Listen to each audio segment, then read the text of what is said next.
Burlington, Vermont. Earl, I know that community. Yes, Bernie, baby. I'm calling from Burlington, Vermont. I guess they know you, too. And I want to say, I'm one of those people that voted for you. And one of my questions was, well, two of them, really. How are your feelings now being in Washington, being around the big guys who think they know everything down there and focusing on their own attentions? If you could tell me some of that, and I'll listen for your answer on the television. And again, hey, I'm glad you're there, man. Let's do it. Okay. Bye-bye. Thanks a lot. So I intend to stay in contact with the people back home and, in fact, try to develop some mechanisms by which on a regular basis, for example, putting together not just town meetings, but just, we did this in Burlington when I was mayor, just a methodology by which I've got to be subjected to what the people, want from me, what their views are. My job is to represent the people of my state and not to forget where I came from. There is enormous concern about a $4 trillion national debt and a $300 billion deficit.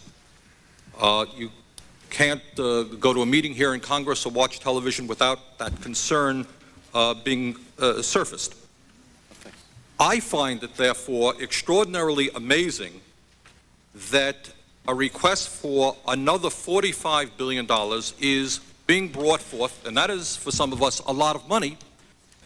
So what my question is we have introduced legislation. Time of the gentleman has expired. He might ask the secretary to answer in writing for the record and submit the question.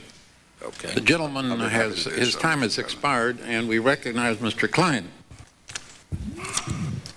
Thank you very much, Mr. Chairman. First of all, Mr. Secretary, I want to say how delighted I was when you were first nominated, and certainly everything that I've seen since then has reinforced that feeling. Well, thank you, Mr. Kennedy, for that thoughtful statement. Mr. Sanders. Thank you very much, Mr. Chairman. I'm also delighted to welcome Mr. Greenspan and Mr. Summers here today to talk about the economic crisis in Asia and the Indonesian bailout, which includes a $10 billion loan from the I.M.F, a $3.5 billion loan from the World Bank, and a $3 billion contingency loan underwritten by the taxpayers of the United States. Mr. Chairman, I have one slight problem with this bailout. It's illegal. And I intend to do all that I can to stop it. How in a straight face can you come before the taxpayers of the United States and say, hey, we want $18 billion more to continue this failed policy? Mr. Greenspan, Mr. Rubin, I don't. Congressman, if we agreed with your appraisal, I think we would agree with your conclusion. I think the problem is we don't agree with your appraisal.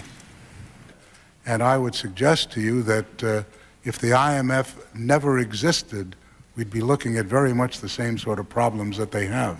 But we put $20 billion of I.M.F. money into Russia. My next question is one that has not been, just one more question, Mr. Chairman. I think others have had as much time.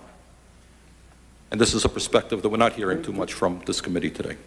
You're true on that perspective. You're true that others have gone over. We're over about 10 minutes. We have a lot of members. If you could ask him very briefly. Now let's take a moment to understand what in fact has been happening. What we have here, so far as I can understand, is a man by the name of John Meriwether who went to some of the largest banks in America and asked for $100 billion in loans to gamble on whether income rates would increase or decrease. Now we hear a lot about crony capitalism in Russia, crony capitalism in South Korea and in Indonesia. Chairman Greenspan, I hope in your testimony today that you will talk about crony capitalism in America. Effectively, significantly raise the market value of assets. Mr. Greenspan, I don't mean to interrupt, but do you have a problem that fewer than 500 of the wealthiest people in this world own more wealth than 2.5 of the billion of the poorest people? Let me put it this way. My concern would be on the absolute level of what the remainder of the people had. In other words, I don't begrudge individuals from getting wealthy. If they're taking it away from somebody else, that's a different question. But that's not what this issue is. My third question, Mr. Greenspan, is are you concerned, I know that you played an active role as chair of the Fed Reserve in orchestrating a bailout of the $5 billion hedge fund known as long-term capital. And you came before our committee, and what you had to say was very interesting. Are you concerned about such mergers as Travelers Insurance and Citicorp when they form a company with assets of almost $700 billion, 140 times as large as long-term capital? What happens if they fail? Who in God's name is going to bail them out? Are you concerned about that? First of all, let me just say that we don't consider that bringing in private investors into the long-term capital management problem was a bailout. Last question, and I don't mean to be rude here, but... Excuse me, Mr. Sanders. This last question will have to be answered in writing. Okay, thank you, Mr. Chairman. Mr. Greenspan, in your own Federal Reserve report, results from the 1998 survey of consumer finances, which you guys publish, for all families earning less than $100,000 a year, in fact, the mean family income went down between 95 and 98. That's page 5. The people earning over $100,000 a year went up. Given that reality, I don't know how we keep talking about a booming economy if only the people on the top are doing quite so well. Well, I hate to trash some of the data that we collect, but this is a sample mean, and we've got far superior data for the aggregate of the mean. You're criticizing your own data that comes out in your own report. The problem basically is that these are sample statistics. Sometimes you find that if the purpose of this is the distribution, which it is. I mean, I agree with your conclusion about the distribution. I just wanted to point out that the actual real median family income between 1995 and 1998 actually went up.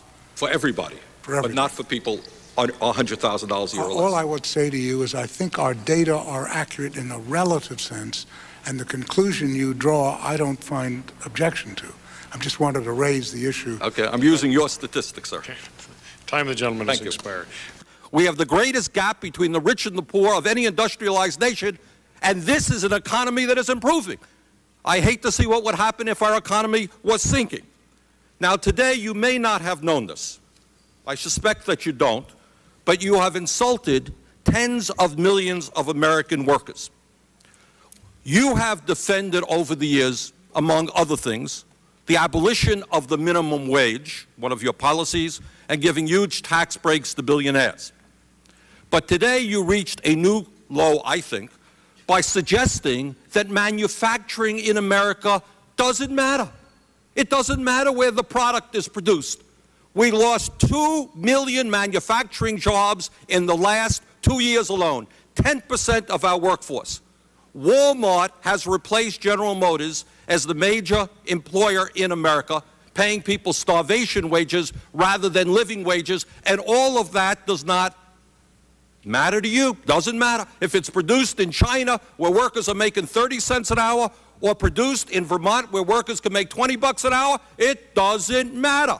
You have told the American people that you support a trade policy which is selling them out, only working for the CEOs who can take our plants to China, Mexico, and India. You insulted Mr. Castle. Mr. Castle, a few moments ago, a good Republican, told you that we're seeing not only the decline of manufacturing jobs, but white-collar information technology jobs.